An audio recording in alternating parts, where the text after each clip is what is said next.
Alhamdulillah, salatu wassalamu ala rasulillah wa ala alihi wa sahbihi wa man walah.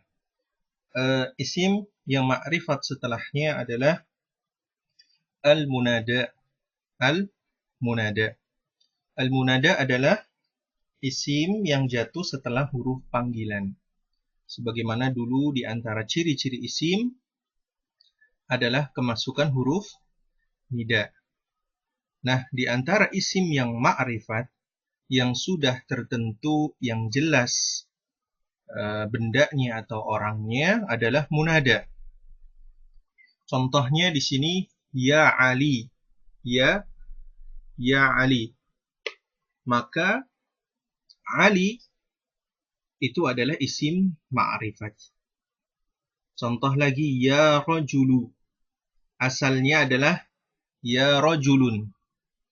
Tapi ketika dia dipanggil ya rajul, wahai laki-laki, maka orang yang mendengarnya itu sudah tahu kalau yang dipanggil itu seorang tertentu. Ya tidak?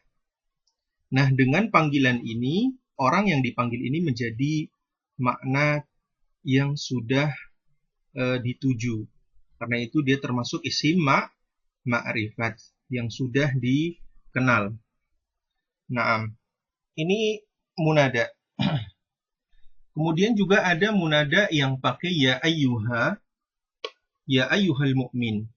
Yaitu ketika isim yang setelahnya ada al-mu'min, al-muslim, atau al-muslimun, maka munadanya dengan ya ayyuhal mu'min, ya ayyuhalladzina amanu, ya. Kemudian ya ayyatuhal mu'minah, ya ayyatuhan nafsul mutmainnah, ya. Nah, untuk yang mudzakkar dengan ya ayyuha, yang muannats dengan ya ayyatuha. Nah, setelah ada nida, maka semua isim yang jatuh setelahnya itu ma'rifat. Kemudian setelahnya isim yang termasuk ma'rifat juga adalah alam. Apa itu alam? Alam adalah nama untuk menyebut tempat, orang, gunung, dan lain sebagainya. Ya, yang kita kenal lah nama, sebuah nama. Nah, nama itu bisa jadi sebuah kunyah atau julukan. Contohnya Abu Bakar. Abu Bakar, bapaknya Bakar. Ini sebuah panggilan, sebuah julukan.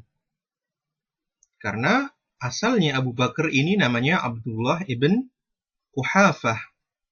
Abu Bakar As-Siddiq itu namanya Abdullah ibn Quhafah. Akan tetapi dipanggil dengan Abu Bakar. Nah, Abu Bakar julukan ini juga termasuk isim yang ma'rifat. Dia sebagai julukan. Contoh juga Abu Turab.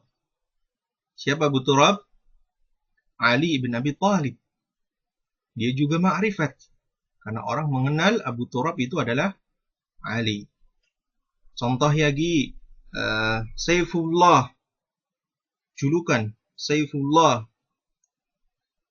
Siapa? Khalid ibn Walid. Nah, yang pertama adalah kunyah apabila dia didahului dengan Abu Bakar.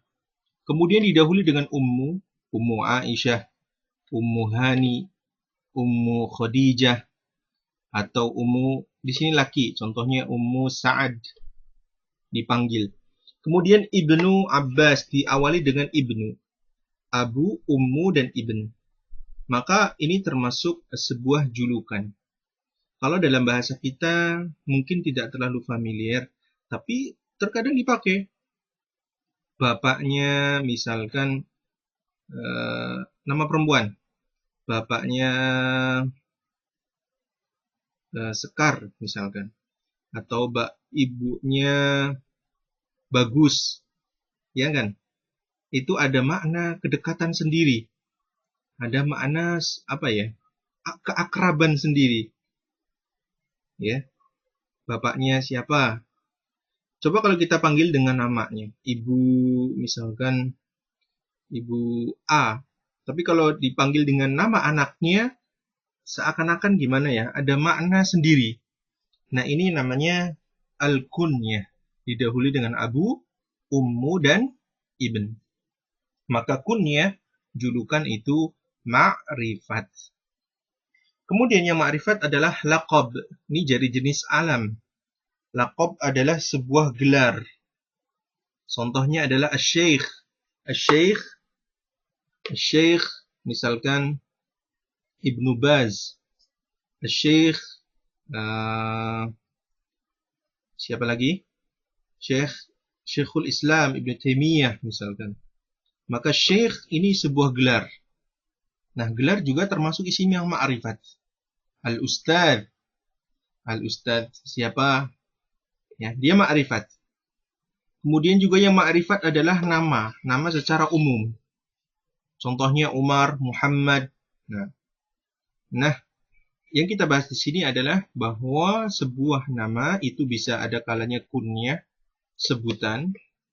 Ada kalanya julukan. Syekh, Ustadz, doktor, ya, doktor, at-tabib, misalkan Pak Dokter.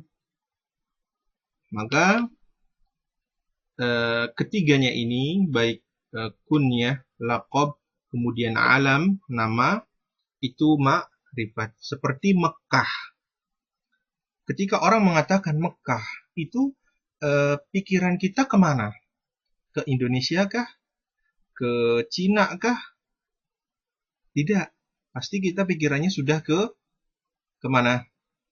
Ke Saudi Arabia. Ya, sebuah tempat yang ada di sana. Maka nama tempat ini ma'rifat. Contoh lagi misalkan Jakarta. Maka ketika orang menyebut Jakarta tidak terpikir bahwa Jakarta ini ada di Amerika misalkan. Sudah dalam benak kita sudah tertanam bahwa nama-nama ini sudah tertentu. Nah, ini yang dimaksud dengan isim ma'rifat. Nah, kemudian apabila sebuah isim alam itu nama, asalnya adalah Umar ibnu Al-Khattab. Umar, anaknya Al-Khattab. Coba kalau kita tutup. Ya, ini ditutup. Umar, anaknya Al-Khattab. Siapa anaknya Khattab? Umar. Ya, karena itu Abu Umar, bapaknya Umar siapa? Al-Khattab. Itu. Nah, asalnya adalah seperti ini. Ada alifnya Ibnu Abbas. Tapi apabila Ibn ini terletak pada dua nama, maka alif hamzahnya hilang. Hamzahnya hilang. Hamzah wasalnya hilang. Umar Ibnul Khattab. Tidak tertulis begini. Ya, tapi dihapus. Nah, ini yang keenam, yaitu isim alam. Yang terakhir adalah al-mudhaf ilal ma'rifah. Mudhaf kepada isim yang sudah ma'rifat. Apabila sebuah isim itu dia bersandar membentuk sebuah kalimat majmuk dengan isim yang lain, maka dia ma'rifat. Contohnya tadi, ibn. Kata ibnun sendiri itu makna kiroh. Anak laki-laki, ibnun. Ini nakiroh ibnun, tapi begitu disandarkan kepada sebuah nama siapa? Abbas, maka anaknya Abbas itu sudah tertentu. Contoh kolam, kolamun, sebuah pena, ya apa aja lah, ya entah punya siapa, entah ya. Tapi ketika kita katakan qalamu Muhammadin, penanya Muhammad, maka maknanya sudah jelas. Tidak kita pahami bahwa pena ini adalah penanya Umar, Ali misalkan. Ya. Nah, jadi kesimpulannya isim ma'rifat dan nakirah itu kembali kepada apa yang ditangkap oleh akal kita. Ya. Pertama kali kita bahas ada isim, coba bisa dilihat pada halaman 15. Yang pertama kali isim nakiroh adalah pertama kali isim ma'rifat adalah dhamir. Setiap dhamir ma'rifat. Kemudian isim yang ada alnya, ini yang pertama kali. Yang kedua dhamir, yang ketiga isim isyarah. Hada, ini sudah tertentu. Kemudian isim mausul, yang kelima munada yang kita bahas kita kali ini. Kemudian isim alam untuk menunjuk sebuah nama, orang atau tempat, ya. Ini. Maka ini sudah tertentu, sudah bisa difahami langsung. Dan yang terakhir adalah mudhaf kepada yang ma'rifat. Bersandar kepada isim yang ma'rifat. Manfaatnya apa kita belajar ma'rifat dan tidak ma'rifat? Manfaatnya adalah nanti apabila kita ingin memberi sebuah sifat. Contoh ya, Muhammadun.